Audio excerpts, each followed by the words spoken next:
Welcome, Dr. Fides Del Castillo. It is a pleasure, it is an honor to have you here at OMSC's Roundtable. We are excited to have a conversation with you today to get to know more about you and your work. So welcome once again. Thank you so much. Thank you. I'm really happy to be here. Yeah. And it's wonderful because we get to have this conversation today here at OMSC House in Princeton. Yeah. And especially in the dining room of the OMSC House. It's very cozy, and I hope our conversation today will be also warm and also inviting for you to talk about your work today. But as we get to know more about you, I was wondering if you can kind of introduce yourself, where you're from, and just share a little bit about your academic background and your academic journey. Yeah, so I'm Fides Del Castillo. I'm from Manila, the Philippines, and I'm actually working at De La Salle University in Manila. So I also graduated from that same university, so I took my PhD there. Oh, wonderful. Yeah. Do you mind sharing us what kind of department you were in as you did your PhD? What field you did your PhD in? Yeah.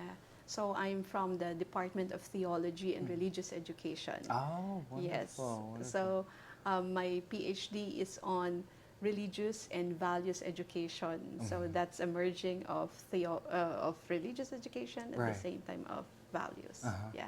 And does your dissertation work also involve focus on in religious education and in the context of the Philippines? Do you mind sharing a little bit about your dissertation? Actually, my MA and my PhD dissertation, they are both connected. Oh, okay. So I did a qualitative research about the perception of young people about love.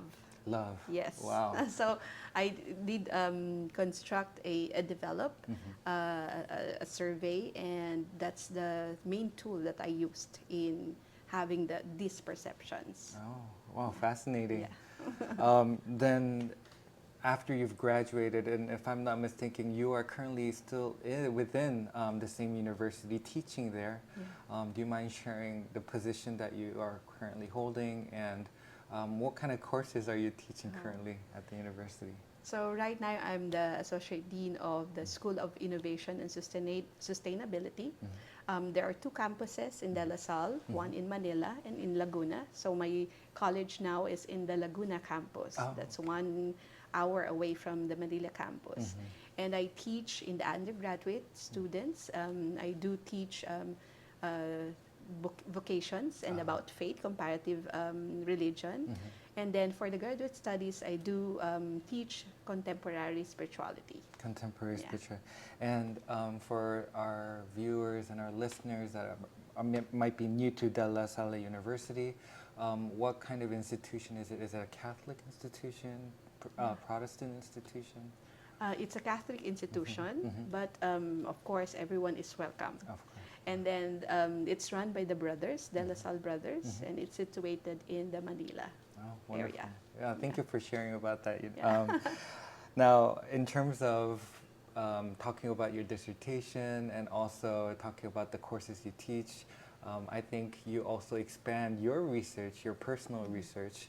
And in talking about your personal research, we definitely have to talk about your recently published book here, which is right here. It's titled Basic Ecclesial Communities in the Philippines, histories and stories of a pilgrim church. Yeah. I think you co-edited together with Dr. Raymond Javaradas. Yes, that's right. Do you mind sharing a little bit, and this is published this year in 2024, Yes. but do you mind sharing a little bit about what this book is about? Yeah.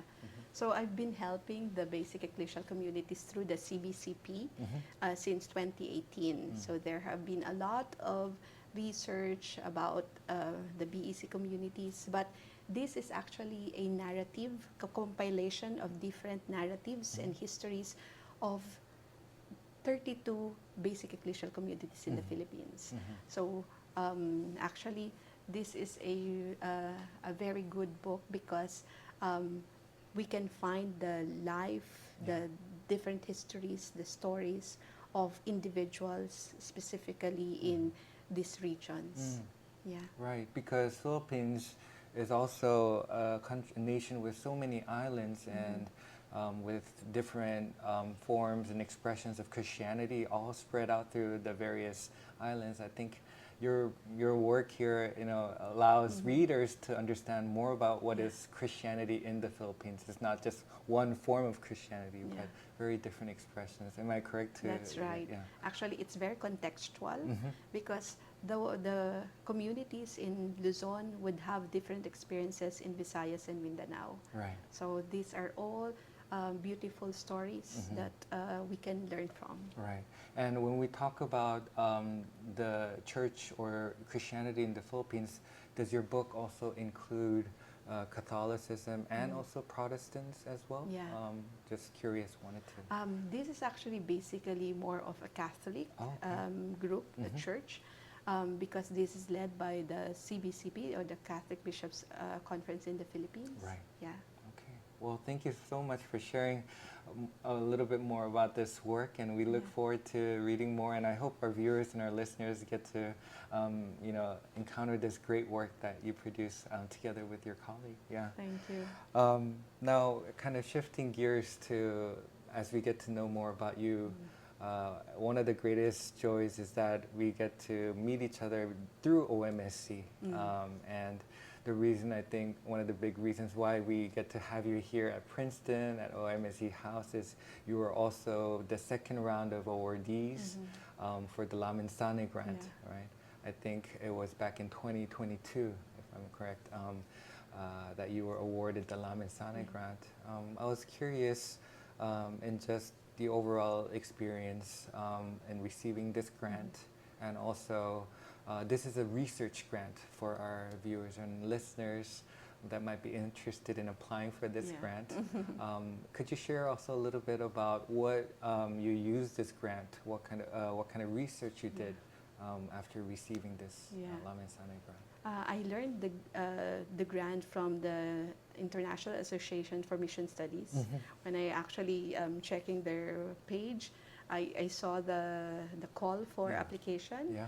So it was actually a great opportunity to be accepted and to be given the La Mensana Award, because I'm currently working on the Laylayan theology. Yeah.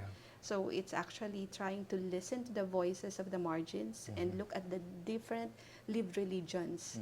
So I have worked on the lived religion of indigenous people, of women in the basic ecclesial communities, and now the La Mensana grant actually helped me work and explore the lived religion of Filipino Christian migrant workers, specifically in Asia. Yeah. Yeah.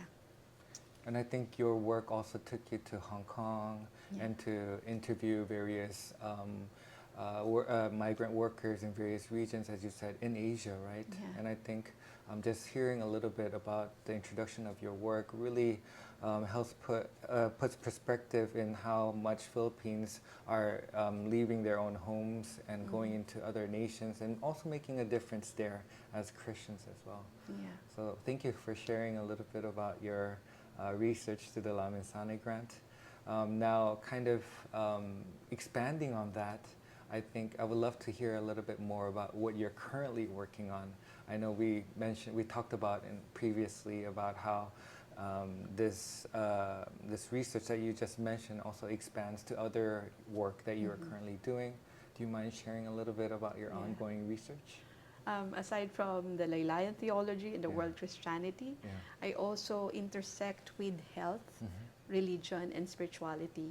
So I'm interested with that work, and I try to always relate the connection of spirituality and the religiosity part of a human being to health and sciences.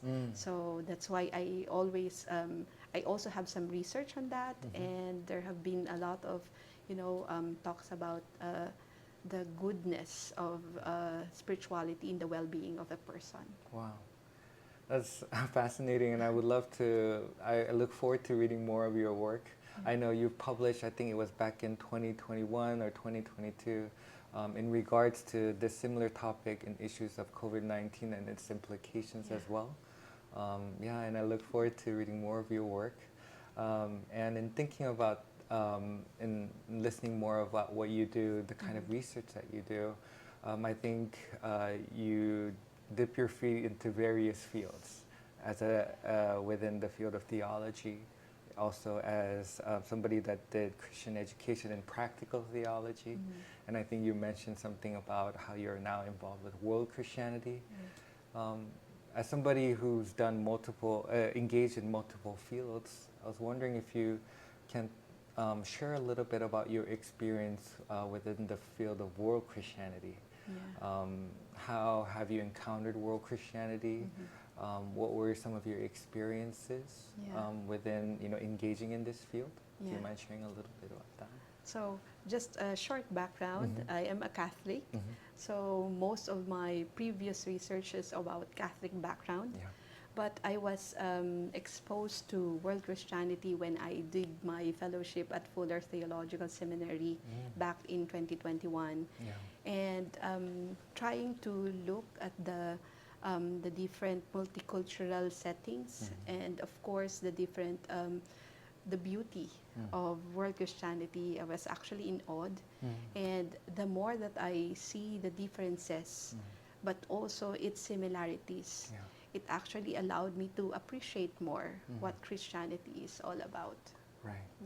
And as you engage more in this field, I was wondering if you also found some things that you thought was missing or needed to develop more, or something that you would also like to contribute to your to this field, as coming from in more of a theologian, more of somebody that was engaged with Christian education. How do you hope that you can contribute to world Christianity, or what do you think that needs to be developed more within this field? That's a very beautiful question because right now I'm looking at different contexts. There are some contexts that world Christianity is really flourishing, but there are also some contexts, especially with the conservative ones. So I think more dialogue, trying to be more open and embracing of our own beliefs and traditions within the world Christianity. I think that's something that we have to could move forward to. Wonderful. I think that's a great answer because, as you know, the word world is there, and it allows us to not only focus on our areas of research or our ethnic regions as well, but also engage with other ethnicities, other contexts, other cultures, and how Christianity engages there as well. So again, I know this is a brief conversation, but it was lovely to have got to know a little bit more about you, your work. There is a question, though, that I like to answer spontaneously. And I've asked this question to my previous interviewees, and I purposely didn't mention this because I wanted to ask your general first impression thought. And the question is, can you complete the following sentence, which is, world Christianity is, and from your perspective. And if you want to take a couple seconds to think about that, we want to hear the first impressions or the first thing that comes to your mind as you think of world Christianity. So please complete the sentence for me if you can. World Christianity is.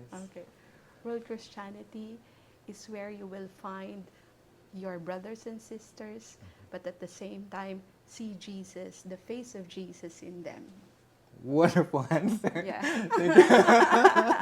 Thank you so much for your time today. Yeah. I really appreciate you having a conversation with me, even in the midst of this busy schedule. Okay. But once again, thank you so much. Thank you so much. And I'm really happy to meet you. Yes, and many blessings to your work and your continued work as a scholar, as a theologian. And we really look forward to reading more about what you do and your research. So once again, thank you. Thank you. Thank you.